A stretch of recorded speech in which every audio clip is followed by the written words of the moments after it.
आकाशवाणी भोपाल से प्रस्तुत हैं प्रादेशिक समाचार।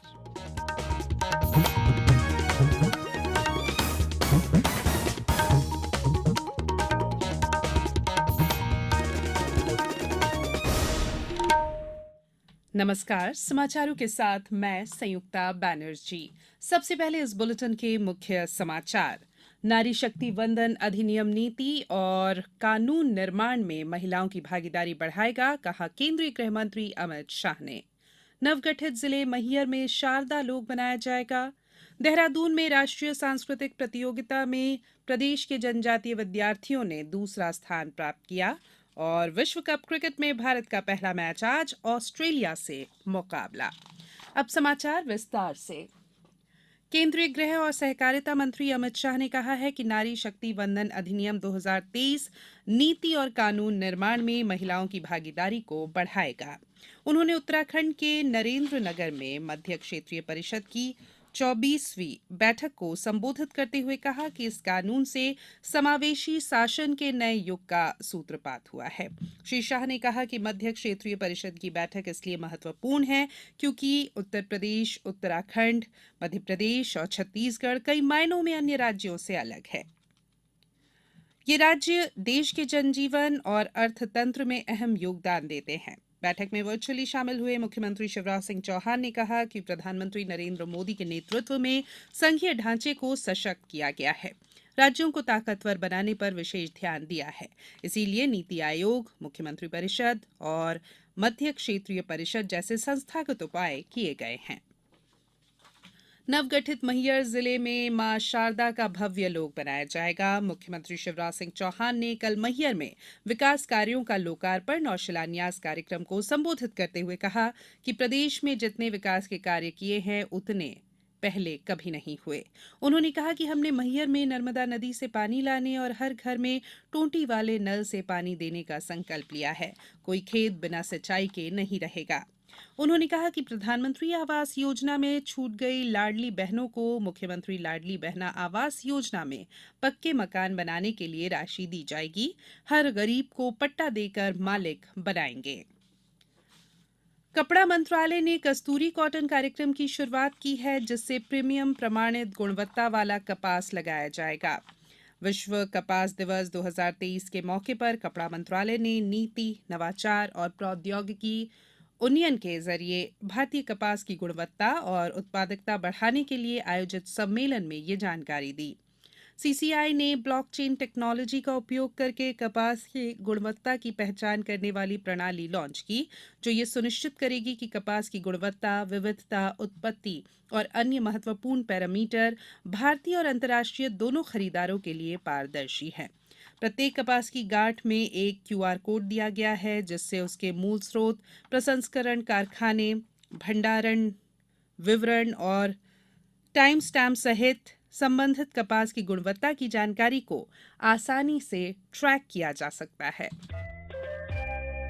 ये समाचार आप आकाशवाणी भोपाल से सुन रहे हैं। हमारे समाचारों को अब आप कभी भी और कहीं भी अपनी सुविधा के अनुसार सुन सकते हैं। ये समाचार बुलेटिन यूट्यूब, ट्विटर और फेसबुक पर AIR न्यूज भोपाल पेज पर सुने जा सकते हैं। इसके अलावा आप हमारी वेबसाइट newsonair.com पर या AIR न्यूज ऐप पर भी समाचार सुन सकते हैं।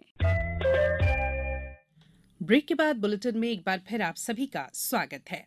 वायुसेना आज अपना 91वां स्थापना दिवस मना रही है। इस अवसर पर उत्तर प्रदेश में प्रयागराज में बमरौली वायुसेना केंद्र में परेड का आयोजन किया जाएगा और आयुध डिपो के पास संगम इलाके में हवाई करतब दिखाए जाएंगे।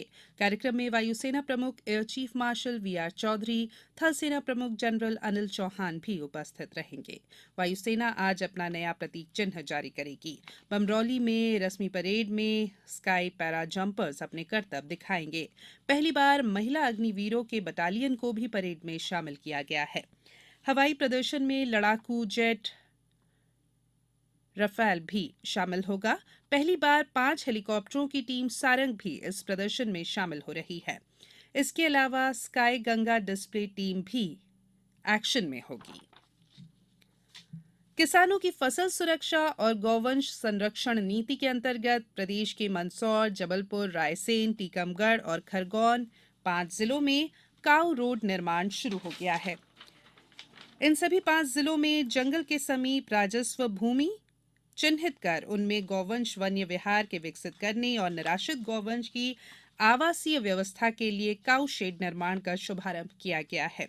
मध्य प्रदेश गौपालन और पशुधन संवर्धन बोर्ड की कार्य परिषद की अध्यक्ष स्वामी अखिलेश्वरानंद गिरी ने बताया कि रीवा जिले के पूर्वा सेमरिया के बसावन मामा नामक स्थान पर 51 एकड़ भूमि पर बने गौवंश वन्य विहार में 6000 गौवंश को आश्रय दिया गया है।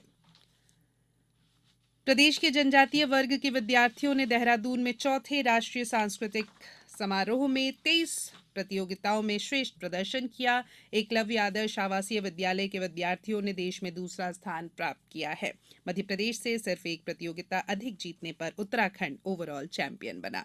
मध्य प्रदेश के 80 विद्यार्थियों ने इस समारोह में 28 विभिन्न प्रतियोगिताओं में भाग लिया, जिसमें 23 में से 10 प्रतियोगिताओं में प्रथम, 7 में द्वितीय और 6 में तृतीय स्थान प्राप्त किया। 4 दिवसीय आयोजन में देश के 22 राज्यों के 2200 से अधिक विद्यार्थियों ने भाग लिया।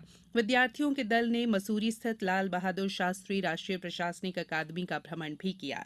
जनजातीय कार्य और अनुसूचित जाति कल्याण मंत्री मीना सिंह ने विद्यार्थियों और शिक्षकों को बधाई दी। बात क्रिकेट की। विश्व कप क्रिकेट में भारत आज अपना पहला मुकाबला ऑस्ट्रेलिया के खिलाफ खेलेगा और चेन्नई में ये मैच दोपहर 2 बजे से शुरू होगा। कल खेले गए मैच में दक्षिण अफ्रीका ने श्रीलंका को 102 रनों से हरा दिया। चीन के हांगझोउ में हो रहे एशियाई खेलों में भारत ने 107 पदक प्राप्त करने के लक्ष्य को सफलतापूर्वक हासिल कर लिया है। भारत 28 स्वर्ण, 38 रजत और 41 कांस्य सहित कुल 100 पदक जीतकर चौथे स्थान पर है और ये अब तक का सर्वश्रेष्ठ प्रदर्शन है। भारत ने महिला कबड्डी और तीरंदाजी की कंपाउंड स्पर्धा में स्वर्ण पदक जीते हैं। भारतीय कबड्डी टीम ने चीनी ताइपे को रोमांचक मुकाबले में 26-25 से हराकर देश के लिए 100वां पदक हासिल किया। तीरंदाजी में पुरुषों के व्यक्तिगत कंपाउंड फाइनल में ओजस देवतले ने आज स्वर्ण पदक जीता, जबकि अभिषेक वर्मा को रजत पदक प्राप्त हुआ। दोनों तीरंदाजों के बीच हुए फाइनल मुकाबले के दौरान अंतिम स्कोर में केवल 2 अंकों का अंतर रहा। इसके साथ ही इन एशियाई खेलों में भारत का तीरंदाजी अभियान समाप्त हो गया है। इससे पहले शानदार शुरुआत करते हुए महिलाओं के व्यक्तिगत तीरंदाजी कंपाउंड मैचों में ज्योति सुरेखा वेन्नम ने स्वर्ण और अदिति गोपीचंद स्वामी ने कांस्य पदक पर कब्जा किया। अब कुछ समाचार संक्षेप में। धार जिले में अखिल भारतीय विश्व गायत्री परिवार हरिद्वार उत्तराखंड के तत्वावधान में शनिवार को भारतीय संस्कृति ज्ञान परीक्षा का आयोजन किया गया। शासकीय और निजी विद्यालय और महाविद्यालयों के हजारों विद्यार्थियों ने इसमें भाग लिया। खरगोन जिले के बड़वाहा थाना क्षेत्र में काटकूट मार्ग पर बरछर के पास शनिवार की रात बिना रेलिंग की पुलिया से करीब 30 फीट नीचे महिंद्रा एसयूवी कार के गिरने से 2 लोगों की मौत हो गई, 6 लोग गंभीर रूप से घायल हो गए। और मंदसौर में नरसिंह घाट रेसलिंग सेंटर द्वारा आज मंदसौर के संजय गांधी उद्यान में 1 दिवसीय कुश्ती दंगल का आयोजन किया जाएगा। दंगल में मध्य प्रदेश और राजस्थान के 54 पहलवानों के बीच 27 कुश्तियां होंगी। अंत में बुलेटिन के मुख्य समाचार एक बार फिर। नारी शक्ति वंदन अधिनियम नीति और कानून निर्माण में महिलाओं की भागीदारी बढ़ाएगा, कहा केंद्रीय गृह मंत्री अमित शाह ने। नवगठित जिले मैहर में शारदा लोक बनाया जाएगा। देहरादून में राष्ट्रीय सांस्कृतिक प्रतियोगिता में प्रदेश के जनजातीय विद्यार्थियों ने दूसरा स्थान प्राप्त किया। और विश्व कप क्रिकेट में भारत का पहला मैच आज ऑस्ट्रेलिया से होगा मुकाबला। बुलेटिन में फिलहाल इतना ही। अनुमति दीजिए। नमस्कार।